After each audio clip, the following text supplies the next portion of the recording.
tu fais « Oh shit! » Il y a du monde, man, c'est juste ça qui a fait ça pour la pandémie, là.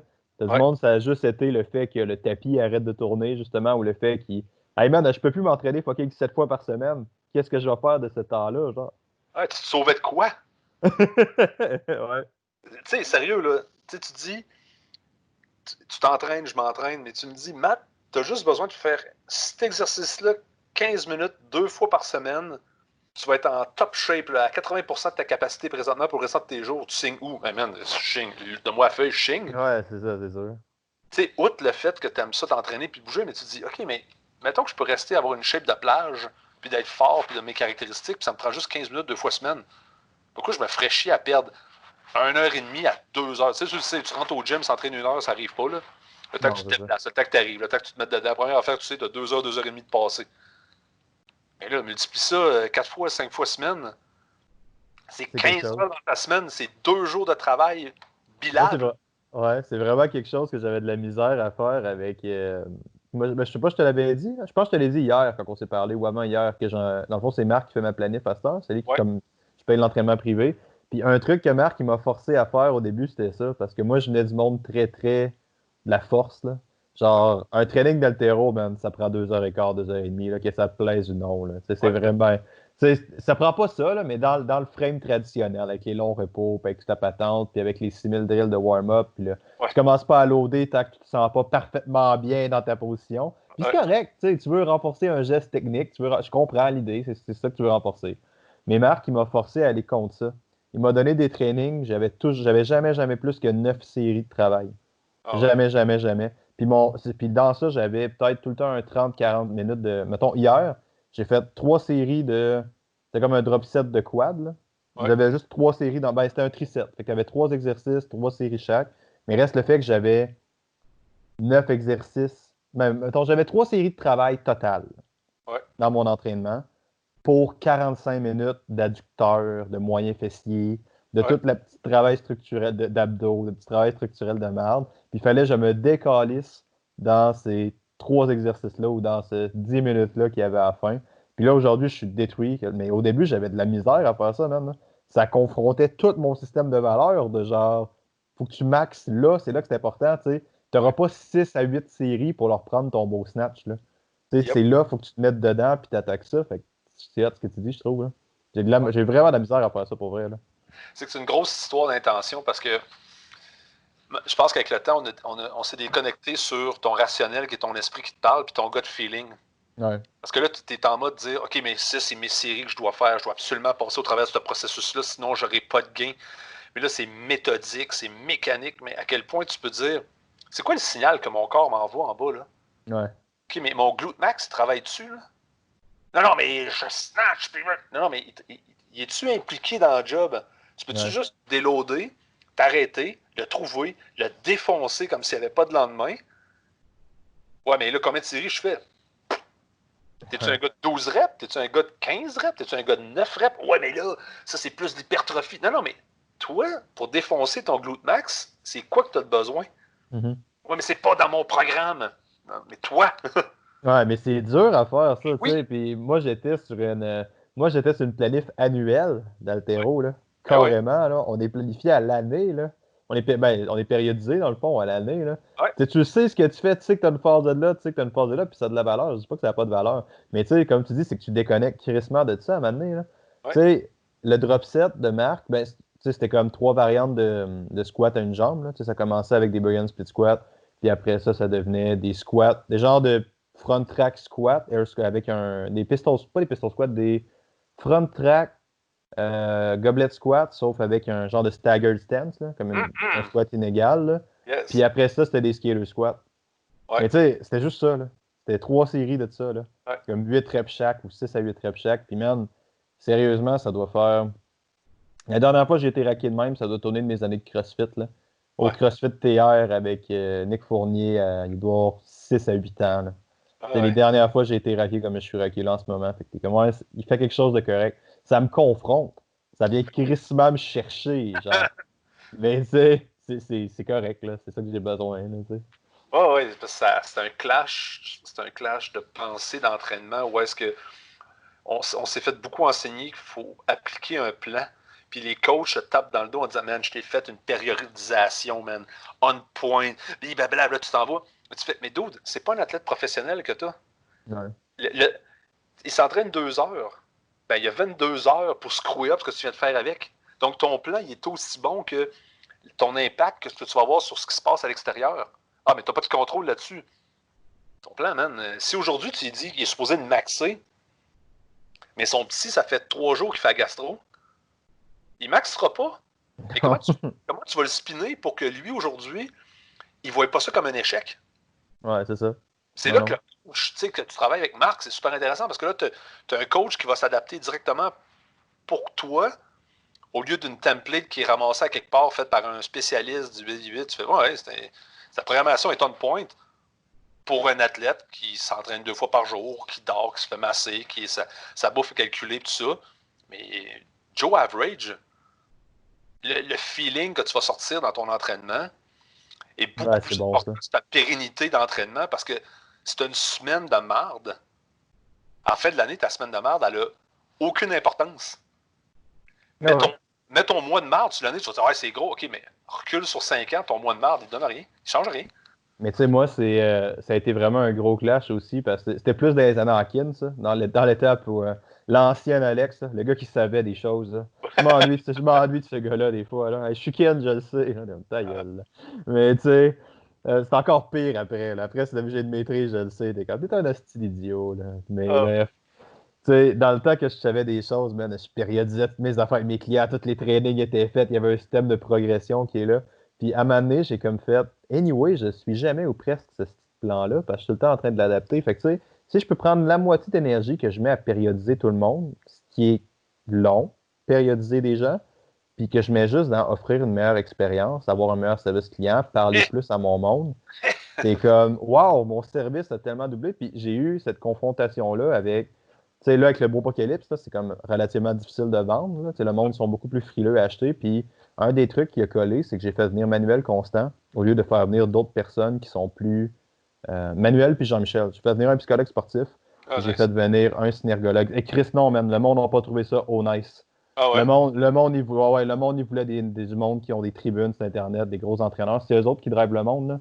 Ouais. C'est eux qui amènent les ventes, toutes ces affaires-là. Fait que le monde, c'est ce qu'il voulait. Puis j'étais comme, dude, je te donnerai pas quelque chose que je pense pas que tu as besoin. Manuel, il va te montrer à lire le non-verbal de ton client. Il va te montrer à mieux communiquer avec ton client. Ah ouais. À quel point c'est fucking important quand tout le monde va arriver fucking stressé, tout le monde va être en train de paniquer, genre. À quel point est-ce que tu as besoin de savoir ça, d'être capable de rassurer ton monde puis de mieux les cerner? Un psychologue sportif post-pandémie, Calice, c'est-tu assez pertinent? C'est pertinent, mais en tout temps. Ouais. Autant que c'est pertinent pour l'élite, puis autant que ça l'est encore plus sur monsieur, madame, tout le monde. Le problème, pourquoi on le fait pas? Parce que ça te force à te découvrir toi-même comme individu. Parce que si tu veux être capable de lire puis de comprendre les gens dans leurs émotions, dans ce qu'ils vivent, si tu n'as pas fait du ménage dans ta maison de ton côté, de toi-même, là, ça ne marchera pas. Tu vas être un fucking phoné qui fait juste répéter des espèces de maximes puis des quotes esprit d'empowering devant tes clients, mais c'est vide de sens. Faut que tu sois capable de lire quand Sally elle débarque. Tu fasses, hey Sally, comment elle se comporte aujourd'hui comparé à d'habitude? Il y a quelque chose de wrong. Ouais. Puis as-tu développé une relation pour lui dire, hey Sally, fuck, ça se passe aujourd'hui, tu sais. Ouais. Sans qu'elle ait l'impression qu'elle se fait attaquer, de dire, ben quoi, tu veux. Non, qu'est-ce qui se passe? Ça va? Comment ça va? Comment ça va vraiment, tu sais? Ah, là, j'ai vraiment une grosse journée. Hey, j'ai un plan pour toi. Oh! Ça veut dire, elle est venue te voir pour se faire prendre en charge, puis tu renforces ça en disant, j'ai un plan pour toi, j'ai pensé à toi. Ça fait comme, ouais. Juste ça, man, là. Juste le j'ai pensé à toi, là. Ça vaut de quoi en Christ, là. C'est juste en pandémie, là, j'ai eu des clients que j'ai texté, là. Puis tu sais, je sais que là, en mode marketing, il aurait fallu que j'aille un plan pour acquérir ces clients-là, puis mais t'es comme, honnêtement, il y a du monde que je suis depuis 10 ans, là. Ouais. Tu sais, j'étais comme, après un mois pas de voir, je me demande qu'est-ce qui se passe, parce que normalement, tu prends 2 semaines de vacances, là. Exactement. T'es où? Qu'est-ce que tu fais? Parle-moi de toi. Mais ça, c'est important comme coach, là. C'est crissement important. Humain. Ouais, c'est ça. C'est du fucking humain. Ouais. Tu sais, oui, je comprends ça, l'acquisition, puis les appels, puis je pense que c'est là, puis il y a beaucoup de coachs qui se rejoignent, qui sont pas capables, quand tu commences à utiliser le terme Là, on va se parler de vente, on va se parler d'objectifs, on va se parler de ça. Puis là, les coachs, ouais, mais là, je ne veux pas faire de la vente, je ne suis pas un vendeur. Non, attends un peu. On va virer ça de bord. On va se donner des appels pour parler aux gens, légitimement dire comment ça va. Comment ça va? Puis de fil en aiguille, s'ils ont un problème, ils vont t'en parler. Mais à la base, on est là pour combler un besoin. Puis c'est ce qu'on va aller faire. On va prendre des nouvelles de nos gens qu'on suit, qu'on a déjà eu des relations. Comme tu dis, tu ne commenceras pas à mesurer le temps que tu as passé avec ton client que tu suis depuis 10 ans, que hier, tu as décidé de prendre le téléphone et de l'appeler. Et ce que tu as fait avec, c'est 100 fois plus important parce que tu continues de bâtir la relation. Mm-hmm. Puis s'il y a un problème, ben, il va se dire, ouais, ben, mon réseau de contacts, c'est Alex. Puis Alex, c'est lui qui me coach. Puis là, là, je pense que j'ai besoin de quelqu'un, puis il va venir te voir. Parce que tu as une différence entre un cold call, un client que tu vas appeler que tu ne connais pas. Hein, oui, là, tu as un processus, tu as une machine pour bâtir la relation, tout ça. Et ton client de longue date que tu appelles, j'espère que tu as une relation avec, tu vas l'apprendre, tu vas l'appeler pour dire, man, comment ça va, là? Ouais. Non, c'est clair. Puis tu sais, j'ai dans l'e-book, là, parce que là, au moment où est-ce que les gens écoutent ça, le e-book va être sorti, Guide de survie des entraîneurs post-COVID, là, qui est disponible gratuitement. Si vous écoutez ça, vous pouvez aller télécharger en ce moment, lien dans bio. C'est une des étapes que j'avais. Puis c'est con parce que le monde ont comme pas le réflexe de relancer leur ancienne clientèle de la bonne façon. Comme tu dis, c'était exactement de ça que je parlais. Tu sais, c'était comme une affaire. Là, man, ton client, on jase, tu plugues ça comme tu veux. Mets ça comme tu veux. OK? T'es comme. Là, le monde a été confiné pendant plusieurs mois. La plupart d'entre eux ont mal mangé. La plupart d'entre eux ont pas assez bougé. Puis ça, c'est sans considérer le stress psychologique qui était amené par l'incertitude, tout ça. Si ça, c'est pas des conditions parfaites pour déclencher une chier de maladie cardiovasculaire puis une chier de problème, je sais pas ce que c'est. Là, tu vas lâcher ton script de vente. Tu vas appeler ton monde. Puis tu vas voir comment ils feel. Puis tu vas voir si tu peux les aider. Puis si tu peux pas les aider pour n'importe quelle raison, que ce soit financier, logistique, tu vas l'accepter parce que c'est ça qui va arriver. Tu sais, on avait cette conversation-là, moi puis toi, hier, là, tu sais, j'ai reparlé à un autre calice de proprio de gym hier. Le gars, il arrive et dit « Ah, ma communauté va tout revenir à 100%, tu vas voir, tout va bien aller. » Puis là, j'étais comme « Dude, j'ai des clients avec moi depuis 10 ans qui reviennent pas. Ton gym est ouvert depuis 2 ans et demi, calice. Oublie ça, là, puis tu fais, tu sais, puis c'est de l'entraînement privé, là. C'est comme la relation est pas mal plus développée qu'un cours de groupe, là. Ben oui. C'est un gym de CrossFit, puis je capotais bien raide, mais le monde sont tellement dans ce mind-là, genre, ça faisait mourir. Ben, c'est... Le changement, il fait peur, parce que le changement, il te peinture dans un coin où est-ce que tu n'as peut-être pas les outils et tu n'es pas habitué de travailler. C'est plus facile de garder, d'essayer de concevoir la réalité avec ce que tu connais, ce que tu sais déjà. Parce que, on avait ma communauté, puis ça va être stable, ça va revenir. OK, mais dans ton plan de contingence, là, mettons que ça ne revient pas, c'est quoi ton plan? Tu vas faire quoi?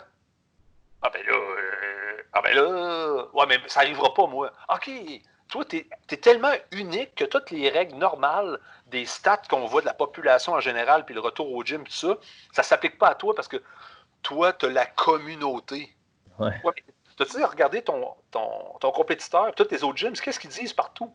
On a la meilleure communauté, le meilleur coaching, le meilleur programming. Ah, vous avez tous le même script, bande de tata. Vous offrez toutes la même chose. Puis vous offrez toutes le même maudit rabais pas cher. Après ça, vous vous demandez pourquoi vous êtes brûlé là-dedans. Moi, je suis comme, dude, tu veux pas retomber là-dedans? Tu as eu l'opportunité de feu de ton entreprise présentement de faire un gros méga reset. Tu as tellement eu un reset de 3 mois qui semble vouloir s'étirer encore. C'est le temps, man. C'est le temps d'ouvrir tes processus. C'est le temps de te poser la question comment tu peux rendre ta business, rendre ta capacité de coacher plus flexible puis plus malléable avec les différents aléas que, tu peux plus utiliser ton local pour X nombre de temps.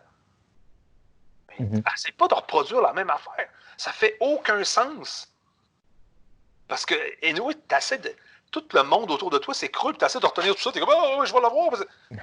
Non, tout tombe. Les barèmes, ça reviendra pas comme c'était. Si ça revient, tant mieux, tu vas juste flipper ta switch que tu es habitué.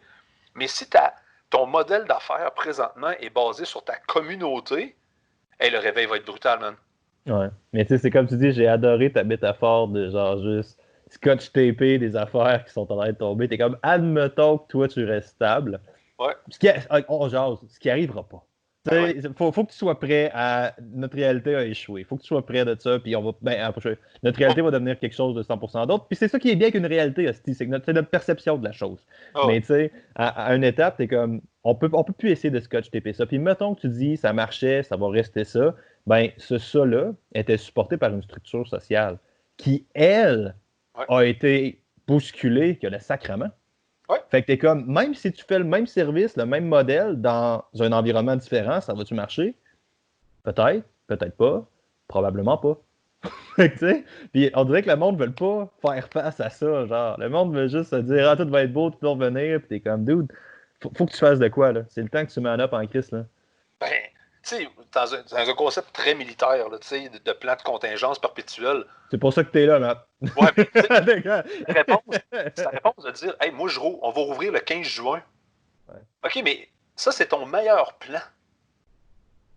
Ton pire plan, là, ton plan de contingence, le pire, là, il s'étire à quelle date? Ah, le 1er juillet. OK, ça, c'est ton pire plan. D'autres, man, retombe sur ton whiteboard puis commence à dessiner. Là. Lâche la peinture et les rénovations de ton gym. Là. C'est super cool. Là. Mais là, présentement, le cash que tu mets là-dedans, c'est du cash pour survivre que tu devrais mettre ailleurs. Parce que là, ton local, il ne rouvrira pas le 15 juin. Puis parti comme c'est là, ça ne rouvrira pas le 1er juillet. Parce que, newsflash, mon grand, là, la session parlementaire se finit le 12 juin. Puis les ministres, puis tout ça, à moins d'étendre le plan parlementaire, les travaux parlementaires, là, eux autres, ils s'en vont en vacances. Ça veut dire qu'il n'y aura plus bien de grandes déclarations passées le 12 juin. Là. À moins que, oui, le gouvernement bouge encore, là, mais la probabilité qu'il y ait une grande annonce à partir du 12 juin est basse un peu. Ça veut dire que lâche ton rouleau, lâche tes rénaux, on a acheté de l'équipement pour quand vous allez revenir, puis d'autres même commencent à penser à un plan de contingence que tu ne rouvres pas avant septembre. Là. Mettons. Là. Mais c'est ça, tu sais, dans l'e-book, c'est ça que je replug l'e-book, là, parce que c'est ça, mais tu sais, dans l'e-book, on a ton plan de contingence à toi de capop de par étape quand tu la mets. Puis c'est hot parce que tu avais prévu les cours extérieurs dans ton plan. Tu avais de phaser un cours extérieur. Puis tu sais, c'est malade parce qu'il y a juste ton plan de contingence, que c'est ça le document que tu m'as envoyé concrètement. Il est quoi? Il est 9 pages? Ouais. 9 pages de PDF, même. C'est pas une affaire de genre, OK, les gars, on ouvre le 15 juin, voici comment ça va se passer. Là. Pas exactement ça. C'est comme, t'as 4 ou 5 scénarios en fonction de ça. Puis je pense que t'as prévu un truc que moi j'avais vraiment trouvé cool, que j'ai pas su, c'est que t'as prévu comment est-ce qu'on va dealer avec l'éventuel cas de COVID qui va arriver. Puis ça, c'est pour elle, non? Parce que c'est sûr ça va arriver. C'est pour ça que les gyms sont retardés, là. C'est sûr, là. J'ai fait nice. Ben, en même temps, les gens sont comme, ah, la communauté, les gens vont le savoir, les gens vont... Oui, on le sait tout. Tout le monde a fait ses procédures, tout le monde a fait son tape, puis ses stations de lavage. Puis tout le monde est comme, ah, on nettoie nos mains. Ouais, ça, c'est le facile. Mais quand tu vas voir ton call, genre à 17h un lundi soir, puis il y a quelqu'un qui va te dire, hey Matt, je pense que j'ai été en contact avec quelqu'un qui a le COVID, je vais me faire tester demain matin. Qu'est-ce que tu fais? Parce que cette réaction-là est beaucoup plus importante que la station de lavage de main et de Purell. Ouais. Mais si tu n'as pas de plan pour ça, en ordre, détaillé, pour garder la confiance de tes membres, parce que tu as ton membre qui est comme, moi j'ai confiance que ma boîte, mon centre, et les autres, ils ont ça à cœur parce qu'on a bâti une relation, puis blablabla. Tu te dis, hey, man, tu veux au moins que cette station, ce niveau-là soit au point. Si c'est pas fait pour ta boîte, ça marche pas bien. Puis c'est là que les Global Gym ils ont des problèmes parce qu'ils n'ont pas cette proximité-là. Ouais. Nous autres, on l'a dans les petits gyms, les petits studios d'entraînement privés. Donc, la personne, elle sait que tout l'environnement va être sécuritaire. Mais la personne qui est ta communauté, mais qui fait comme je suis pas à l'aise encore, j'aimerais ça porter mon masque. Là, on rentre dans le débat de sécurité. Cette personne-là qui rentre, ah, OK, ouais, c'est le fun, je peux laver mes mains, il y a de la distance, il y a un processus, ça me sécurise. Là, elle reçoit le téléphone à 19h le lundi soir du coach qui dit, hey, by the way, il y a quelqu'un dans ta classe hier qui a été en contact avec quelqu'un avec le COVID. Tu devrais aller te faire checker. Ouais. Hey, man, le spin de peur qui vient de partir. Parce que là, elle a été exposée dans le gym. Elle, là, même ça retombe négatif sur son test, là, la minute qu'elle sneeze puis qu'elle tousse, là, est sûre qu'elle l'a pogné. Là. Ouais. Mercredi matin, elle ne revient pas à sa classe tout de suite. Elle était déjà dans peur. Là, ta fameuse communauté, là, -1. Ouais, c'est clair. Et -1, puis peut-être plus, là. Puis probablement plus, en fait. Là. C'est probablement, tu sais, mettons, si tu as des classes, je pense que c'est 9 en ce moment, le maximum avec le coach. Là. Fait que, tu sais, mettons, mec, tu as 9 personnes. Moi, je m'attends à un bon 50% là-dedans qui ne reviennent juste pas. Là. Ben, Parce que 50%. la peur, c'est pas mal le meilleur incitatif à ne pas acheter en général. En général. Là, ta classe qui était déjà pas rentable. Ouais. Tu vois, tu vas rouler une classe pour 4? Mais là, ben, le maths, c'est pas grave, là, c'est moi qui donne les classes. OK, là, je comprends bien. Là. Toi, là, ça fait 5 ans que tu roules ton gym. Tu étais à l'apogée, tu avais engagé un coach, puis tu commençais à te détacher des tâches de coaching pour faire du littéralement, de la business management. C'est ça que tu veux faire. Mais si tu veux coacher sur une autre game, là, tu t'étais détaché de ça. Là, tu rentres dans le modèle de où c'est que tu coaches toutes les classes. Man, tu vas soutenir ça pendant combien de mois? Ouais. Parce que pendant ce temps-là, tu ne peux pas t'occuper de ta business. Tu essaies de reproduire le modèle de la classe de groupe à l'extérieur. T'as-tu pensé qu'on pogne une semaine de pluie, là? Tu fais quoi avec tes abonnements pendant une semaine? Parce qu'il pleut? Tu repousses ça d'un mois? Ouais, mais pendant ce temps-là, toi, tes billes continuent de s'empiler en arrière. Là, tu viens de pousser une semaine, pas de revenus. T'as-tu inclus ça dans ton plan là, de classe de groupe, là? Ou c'est juste ton ego qui dit « Moi, je vais retourner coacher, c'est important, puis ma communauté, elle veut s'entraîner. » Non, ta communauté, présentement, a besoin d'être coachée. Comment tu livres ça de manière efficace? Si ton modèle d'affaires est basé, tu es un provider d'équipement, d'environnement, puis d'animateur de classe de groupe, j'espère, mon grand, que tu as un plan de contingence. Parce que, je ne sais pas si tu as remarqué, là, mais les Globo Gym, les énergies cardio, tout le monde, là, ils sont en arrière avec des classes de groupe qui font exactement ça. Ils prêtent plus d'équipement sur plus de plages d'horaire, avec des équipements plus shiny, puis avec un workout écrit au tableau. Puis que tous les gens qui viennent faire ça, eux autres, ils s'en calissent. Parce que moi, je sais ce que je fais. Puis ils peuvent faire ça 24 heures sur 24 dans les grands centres. Comment tu vas compétitionner avec ça, avec un abonnement à 125$, quand tu as un Globo Gym l'offre à 55$, plus le sauna, plus les machines, plus toute la patente? Ton modèle d'affaires ne marche pas. Puis c'est ça, tu sais, ça nous ramène à.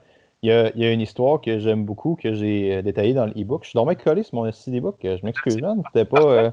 Ouais, ben j'avais pas prévu à ça, mais ça me fait penser à quelque chose. J'ai détaillé l'histoire de. Moi, j'aime beaucoup Malcolm X. Tu sais, genre, dans mon cours d'histoire au cégep, la liste de choses que j'ai retenues est pas très courte, mais l'histoire de Malcolm X, j'allais retenue en Christ, là, parce que je trouvais ça vraiment malade. Là. Tu sais, le gars, il rentre en prison, il se fait arrêter en prison. Il se fait arrêter. Il se fait arrêter pour vol, puis possession de drogue, puis possession d'armes à feu. Il s'en va en prison. Puis il passe les 10 ans de son incarcération à lire, à carrément échanger ses yeux, parce qu'il n'avait pas besoin de lunettes avant. Puis après ça, il sort, il a besoin d'une paire de lunettes parce qu'il a juste lu pendant 10 ans, puis il s'est juste éduqué, tu sais, c'est juste ça qu'il a fait, à devenir une espèce de héros des droits civils américains, genre. Fait que tu sais, t'es comme, cette histoire-là, là, c'est exactement la métaphore que tu parles. C'est le temps de devenir ton héros. C'est le temps d'être en prison et de te péter les yeux, mon homme. Là. Parce qu'après ça, lorsque tu vas step back à la réalité, ben, ça se peut que tu sortes et que tu aies des gars qui tapent sur des noirs avec des bâtons. Là. Puis toi, il va falloir que tu aies l'endurance mentale de ça puis que tu aies une façon de structurer ça dans un plan logique. Puis là, je fais des métaphores un peu douteuses, mais l'idée, c'est que la situation post-COVID va être de la merde. Sorry, groupe. Ça va être vraiment, vraiment difficile pour les entraîneurs. Ça va être difficile de structurer un modèle d'affaires. Ça va être pas mal plus dur de vendre. Puis si t'es pas prêt à ça, ça va fesser fort. Là. Ça va fesser mauditement fort. Là. Fait que c'est pour ça que tu parles de plan de contingence, tu parles d'optimiser ton temps mort. Je pense que c'est des choses qui sont super, super importantes à faire. Là. Puis t'es pas. Puis surprise, c'était mieux de le faire il y a 2 mois. Puis si tu l'as pas fait 2 mois pour n'importe quelle raison, fais-le là. Si t'as pas besoin d'attendre. Si tu le fais 2 semaines, ça va déjà être pas mal moins pire que si tu le fais pas ou si tu essaies de tout aligner ça à la dernière minute, tu sais. Ouais, tu sais, en début de COVID, je jasais avec du monde, j'ai dit, tu fais quoi de tes fucking 16 heures de ta journée après que tu aies dormi? Ouais. Man, tu as 16 heures dans ta journée. Tu n'as pas fait de plan de contingence, tu n'as pas développé de nouveaux marchés, tu n'as pas schématisé rien. J'ai dit, dude, man, tu peux prendre facilement 2 heures de ta journée puis jouer là-dedans. Là. Oui. Puis là, tu n'as rien changé de tes habitudes. C'est ton temps de déplacement pour aller au gym. Tu as 2 heures de ta journée, tu t'es installé, tu crunches ça, tu fais du stock. Là. Puis il y a des ressources partout. Là, avec en COVID, tout le monde donne des ressources gratuitement. Il y a du data, tu as le temps de lire, tu as le temps d'aller sur des sites, tu as le temps de t'inspirer. Mais présentement, là, la manière dont tu coaches ton snatch, lâche les vidéos de snatch, on s'en fout. Comme toi, comment tu peux être une meilleure personne, un meilleur coach, comment tu peux être un meilleur coach qui peut livrer du coaching à distance, parce que t'aimes pas ça, coacher à distance. Ouais, mais d'où t'es stocké là-dedans, là. Ouais. Il y a T'es-tu un... personne, il y a ça.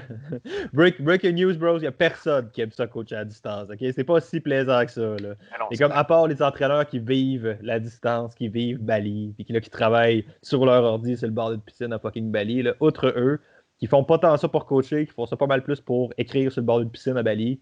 Eux ouais. autres aiment ça, mais les coachs qui se soucient du monde, généralement, trippent pas trop entraînement à distance. C'est pas vrai, je juge horriblement, mais comprenez l'idée, là. C'est pas optimal pour personne, le monde qui sont habitués de coacher en personne, ça je veux dire. Non? Oui, c'est parce que ta réalité, ta réalité, elle se fragmente complètement autour. Ta réalité est en train de se reconstituer. Il faut que tu remettes de l'ordre dans ce chaos-là. Il faut que tu te remettes à fixer ton. Il faut que tu réussisses à fixer ton regard sur quelque chose, une intention. Puis ça va t'aider à structurer cette réalité-là qui s'écrase. Mais c'est assez de la regarder de la même manière que tu la regardais avant. Il n'y a rien de bon qui va se passer. Là.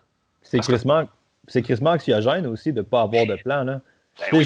juste l'affaire que tu fais, genre juste le temps que tu essaies de t'asseoir, tu planifies, puis tu essaies de trouver des solutions, ça diminue ton stress de manière significative. Là. Ouais. C'est comme juste, OK, tu passes de j'ai peur à j'ai peut-être une idée. C'est un step important. Là. Oui, c'est un classique. Tu es bien mieux de te rentrer dans quelque chose avec un plan tout croche que pas de plan. Là. Ouais. Parce que, tu sais. C'est-tu un concept militaire, ça? Je ne savais pas. Le concept militaire, c'est que ton plan ne te fera jamais la ligne de départ. Une fois que la ligne de départ commence, ton plan prend le bord. Ouais, c'est pour ça qu'on roule tout le temps avec des plans de contingence. Tu sais. Ouais. On roule avec le meilleur scénario, le pire scénario, puis après ça, tu as un autre scénario dans le milieu pour faire du game plan qui est toujours pour faire plaisir au monde. Là, mais tu as ton meilleur, tu as ton pire. Mais avec le meilleur, avec le pire, tu vas te drafter des indicateurs. Ouais. Ces indicateurs, c'est des éléments que tu cherches pour apparaître, pour te dire sur quel plan que tu t'en vas. C'est classique comme indicateur. Est-ce que ma business va bien? As-tu rentré plus de clients qu'il en est sorti? Ouais. Ah oui, je l'ai rentré plus qu'il en est sorti. OK, c'est un indicateur. L'autre indicateur, il en sort-tu plus qu'il en... Il en sort-tu beaucoup à tous les mois? Ouais, c'est un indicateur, ça va pas bien. Ouais, mais j'en rentre plus. Ouais, mais tu travailles trop. Ouais, c'est ça. Tu as un problème de rétention en arrière. Mais c'est des indicateurs, c'est là qu'il faut que tu regardes là-dedans. C'est que ton modèle d'affaires, il est là. Puis, moi, ma conception du lockdown présentement est en indicateur. C'est quoi les signes que je vois? Qu'est-ce qui se passe?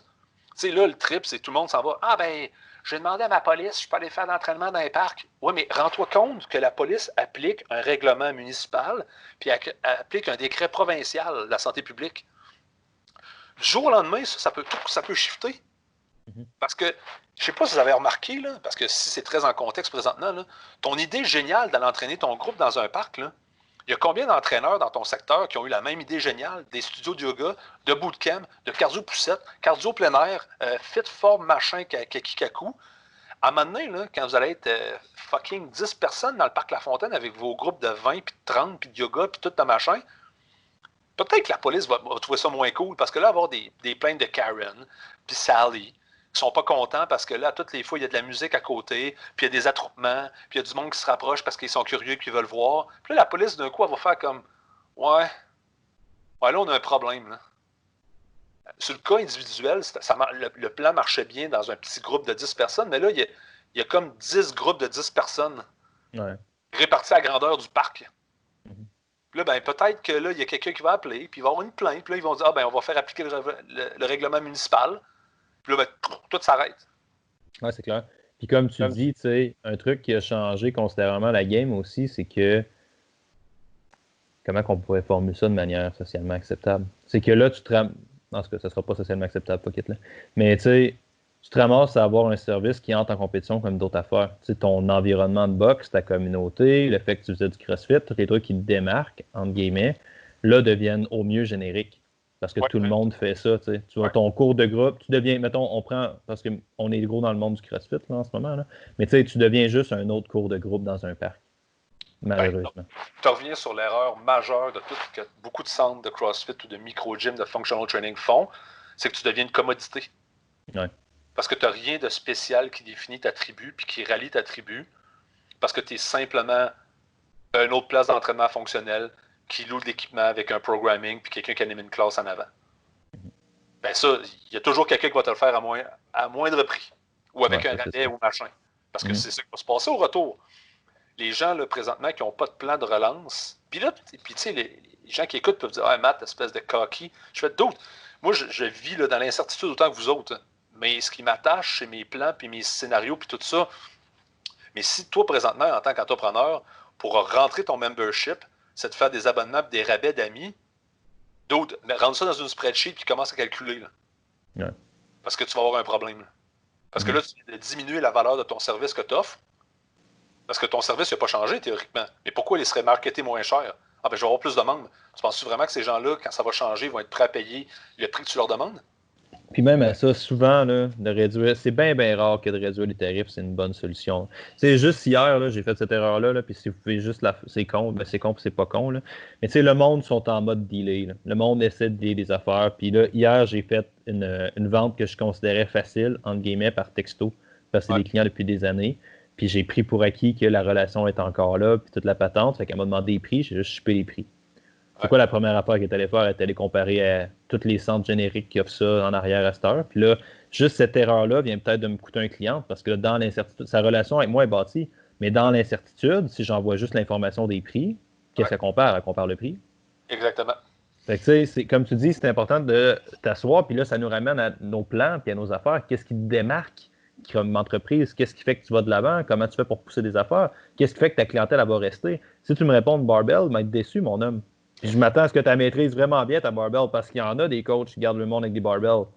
Mais ça va prendre des skills assez phénoménales. Des niches pas mal. Ouais, c'est ça. Mais puis en même temps, il n'y a pas de problème.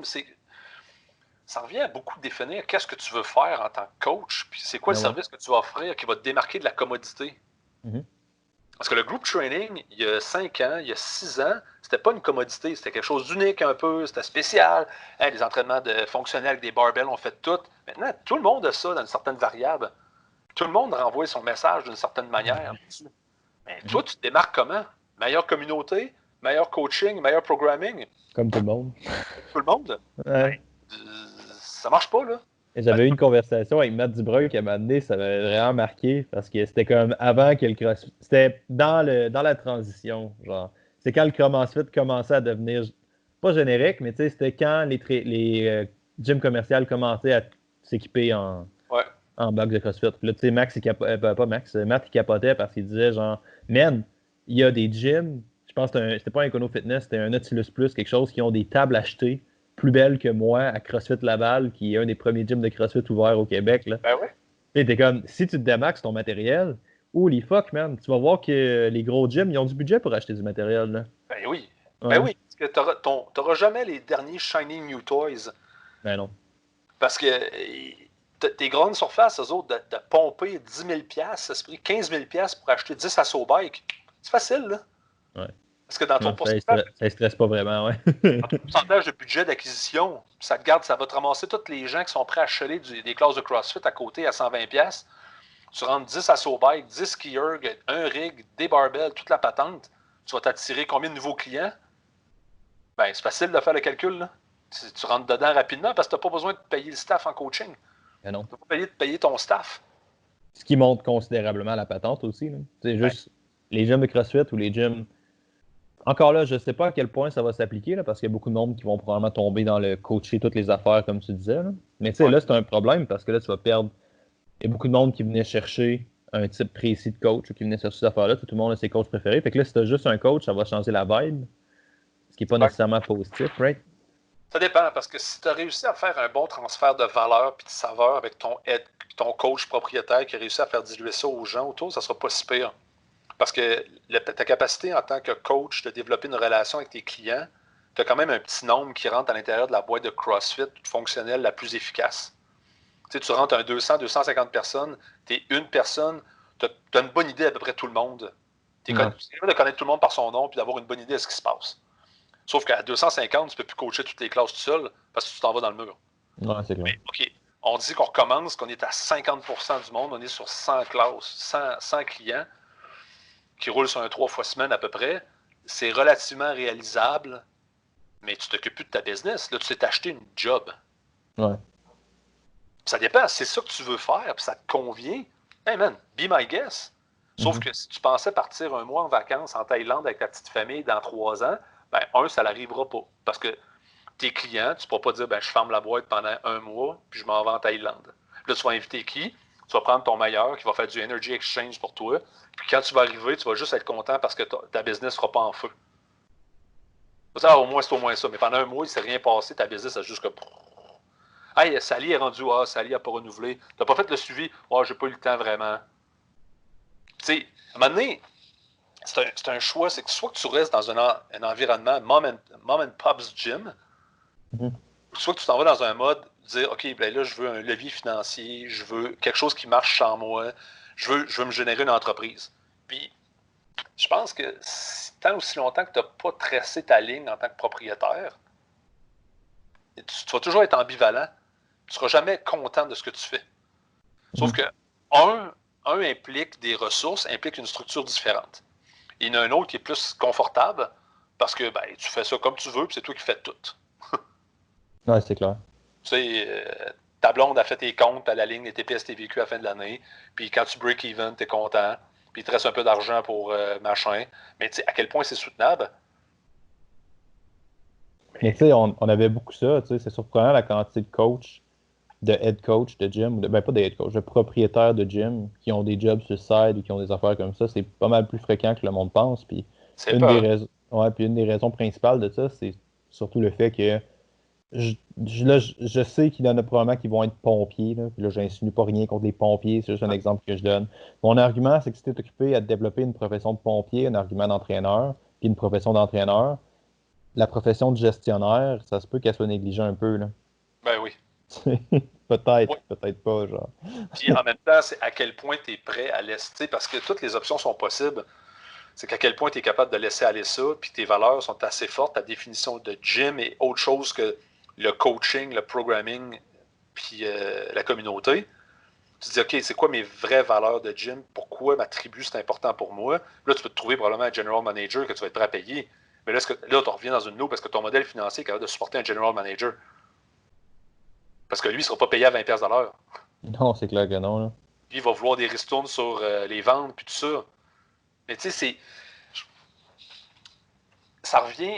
C'est que ta réalité là, que tu as conçue, elle a pris le bord. Qu'est-ce que tu fais avec cette réalité-là à partir de maintenant? Tu peux-tu la réaligner, qui est plus en ligne avec tes valeurs, toi-même en tant qu'individu, qu'est-ce que tu vas accomplir dans la vie? Puis ça va te permettre d'aligner ta business de manière efficace pour lui permettre de survivre. Parce que si tout est aligné comme il faut, tu sais pourquoi tu le fais. Après ça, tes actions à l'intérieur de ton entreprise ou de ton gym, whatever, ça va suivre naturellement. Tu n'essaieras pas de te battre sur quelque chose que tu n'es pas. Oui, c'est clair. Mais après ça, il faut que tu arrives à une question. Tu veux-tu être Moms and Pop Gym ou tu vas être un entrepreneur qui a un gym?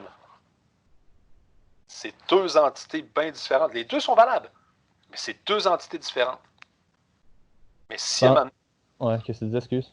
Non, mais si toi, présentement, ton rêve, ça serait de partir 2 semaines en vacances avec ta famille, puis présentement, dans le modèle que tu n'es pas capable, dans ton modèle actuel, tu n'es pas capable de le faire, là, tu dis, ça n'a pas d'allure, je ne pourrais pas partir 2 semaines, qu'est-ce qui va là, tu vas... Donc, ce que tu fais là, présentement, n'est pas soutenable sur le long terme. Parce que tu vas te brûler, tu vas craquer, tu vas sortir de là complètement désabusé de la vie. Puis même si on leur dit, souvent, ils ne s'en rendent pas tant compte tant qu'ils ne l'ont pas vécu, malheureusement, cette partie-là. Ben ouais. Il faut que tu crash down solide là, pour faire ça. Puis, tu sais, j'ai beaucoup aimé ce que tu as dit tantôt avec les prédicteurs ou les. Je sais pas comment t'appelles ça, je pense des indicateurs. Des indicateurs, tu sais. Puis moi, je les ai ignorés longtemps dans le cadre du podcast. Puis ça a fait que, au lieu. Tu sais, j'ai sorti un podcast, en fait, plus qu'un podcast à toutes les semaines pendant 2 ans. Puis au lieu de chercher des. Ouais, puis au lieu de chercher des solutions concrètes, j'ai juste crash down. Juste carrément burn up, là. J'étais comme juste, tu sais, man, je veux plus, là, faire 5 heures de char. Puis au début, tu fais tes affaires, puis t'es à chier pour monter, puis là, tu fais tous tes trucs. Fait que là, tu sais, au lieu juste de réfléchir à une solution, j'ai juste pogné un mur. Ça m'a pris 2-3 mois être capable de me relever de ce mur-là. Ouais. Mais tu sais, même si quelqu'un me l'aurait dit, je savais, là, j'avais plus d'énergie, j'étais tanné, ça me tentait plus d'être sur la route, ça me tentait plus de rien. Tu sais, ma business commençait à souffrir, j'étais caliste, faut que je parte en podcast demain matin. Comme, something is wrong, mon homme, là. Ouais. Puis si t'as pas réfléchi sur ces marqueurs-là, ton mur, tu vas le fesser fort en Christ. Là. Ouais, mais c'est ça. Mais après ça, tout ça, ça prend un plan. Si tu drafts ton plan aussi, tu sais, ça n'a pas besoin d'être gros. Souvent, c'est juste des ballottes sur une feuille, tu sais. C'est quoi ton objectif? Es-tu capable de verbaliser ce que tu veux atteindre? L'objectif, c'est ça. OK, ça, c'est mon objectif. Tout découle de ça après. OK, est-ce que ça supporte mon objectif? Ouais. Ouais, ça supporte pas. OK, ouais, mais c'est bien beau, là. Ah, ben là, tu sais, il faudrait acheter des assaut bikes. Ouais, mais ça supporte-tu ton objectif? Ouais. Puis si t'as plus de business dans ton plan d'affaires, tes assaut bikes servent à rien. Puis ta business, c'est une business de coaching, right? Ben Matt, merci énormément d'avoir été là, man. C'était vraiment, vraiment très cher. Où est-ce que les gens peuvent te trouver s'ils ont des questions pour toi? Facile, présentement, le mot d'ordre, c'est probablement par Facebook, par Messenger, sinon Bearded and Lifting sur Instagram, sinon directement par CrossFit Cap-Up. Je rentre dans mon inbox d'une manière ou d'une autre. Donc, il y a des gens qui ont déjà essayé de me contacter par là, puis ça marche très bien. Dans le passé, genre. Ah, puis même encore, là, ça rentre, là. Puis Matt, comme vous avez vu avec tout le podcast, Matt est quand même très, très sharp pour planifier. Avec le gars militaire qui a fait ses plans, qui a ses plans de contingence. Matt a eu la gentillesse, on t'adore, t'es un amour, Matt, de nous donner son plan, de vous donner son plan de contingence de CrossFit Cap-Up qui est dans l'e-book en ce moment. Le guide de survie des entraîneurs post-COVID-19. Vous pouvez télécharger ça gratuitement. Vous avez le step-by-step. Juste pour vous donner un exemple, copiez pas le plan maths, ça serait retardé, faites pas copier son plan maths, mais vous allez avoir tout le processus, toute la planification de comment gérer, puis comment adapter toutes les différentes situations qui peuvent se passer. C'est malade ce que tu as fait. Dans l'e-book, vous avez aussi des objections aux ventes de Philippe Mascotte. Moi qui parle de branding, moi qui parle de plein d'affaires pour essayer de tenter d'optimiser nos chances de survie post-COVID, parce que je pense qu'on est là. Puis je pense que plus que jamais, les gens ont besoin des entraîneurs, puis ça serait vraiment, vraiment dommage. Il y a une citation de Julien Pineau, là, je sais que tu es un amour, que tu as un intérêt pour Julien Pineau, là, avec ça, tu sais, qui est comme, en tant que coach, tu n'as pas le droit de brûler, tu n'as pas le droit de mourir, parce que si tu fais ça, le monde perd un coach qui se soucie de ses gens, puis tu peux pas te permettre ça. Tu n'as pas le droit de faire ça. Tu sais, le niveau humaniste de ça est horrible, genre.